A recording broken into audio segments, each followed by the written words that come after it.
Dobrý deň, dnes sme tu na budúcom náučnom chodníku Občianskeho združenia Zelené dedičstvo, ktorý budujeme v rámci tohto projektu, ktorý je podporovaný Norským grantom a Ministerstvom životného prostredia. Takže počas tohto projektu sme si všimli, kým sme sa rozprávali so všetkými, ktorí sú v spojitosti s Klátovským ramenom, že každý má iný pohľad na túto vec.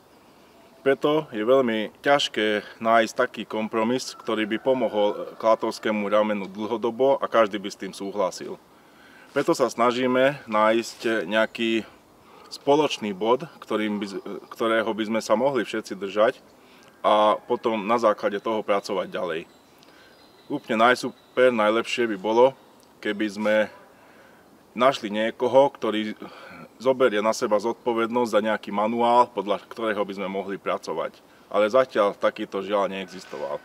Preto začal tento projekt, aby sa taký manuál vyrobil a potom na základe toho by sme pracovali ďalej aj a pomáhali štátnej ochrane prírody. Vďaka norským grantom, ktoré sú od Norského kráľovstva, budujeme jeden náučný chodník. Tento chodník tu už bol predtým, ako sme s ním začali robiť, predtým, ako sme ho začali manažovať, ale bol veľmi zarastený a veľmi nebezpečný. Preto spoločne s našimi členmi sa snažíme ho spraviť čo najbezpečnejším a tiež tu postaviť tabule, ktoré sú dotované týmito norskými grantami. V rámci toho, že budeme mať plán manažmentu na toto územie, budeme musieť pomáhať štátnej ochrane prírody. Hlavne kvôli tomu, lebo oni majú na všetko, keď sa ich pýtame, že čo by sa dalo urobiť, alebo čo by sa dalo zlepšiť, tak skoro na všetko majú takú odpoveď, že nie sú peniaze a nie sú ľudia. Preto, aby toto už nemohli povedať, tak my sa im snažíme týchto ľudí poskytnúť aspoň v podobe dobrovoľníkov. Keďže ten výsledok, ktorý ostatní partneri prezentovali, zatiaľ nie je na 100% funkčný, budeme musieť sledovať jeho výstupy a jeho výsledky.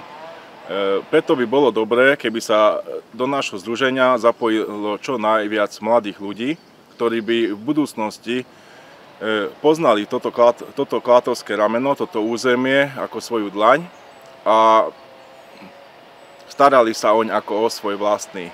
Veď keď sa na to pozrieme z toho hľadiska, že toto územie je v 5. stupni ochrany a je aj súčasťou, väčšina z území je aj súčasťou Natúry 2000, tak je veľká hanba, že je tu toľko smetí a tak je to veľmi poškodené a zarastené a pomaly už sa to stráca. Preto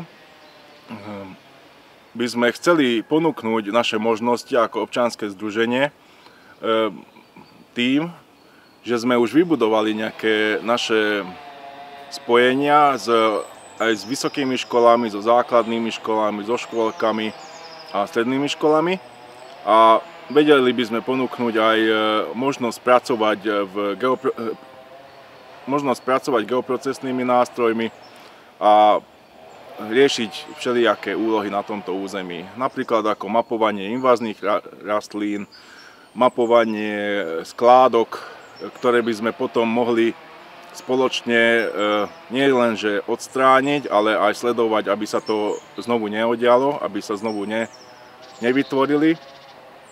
A spolu zažili veľa zábavy a poznanie a spoločne by sme spoznávali prírodu.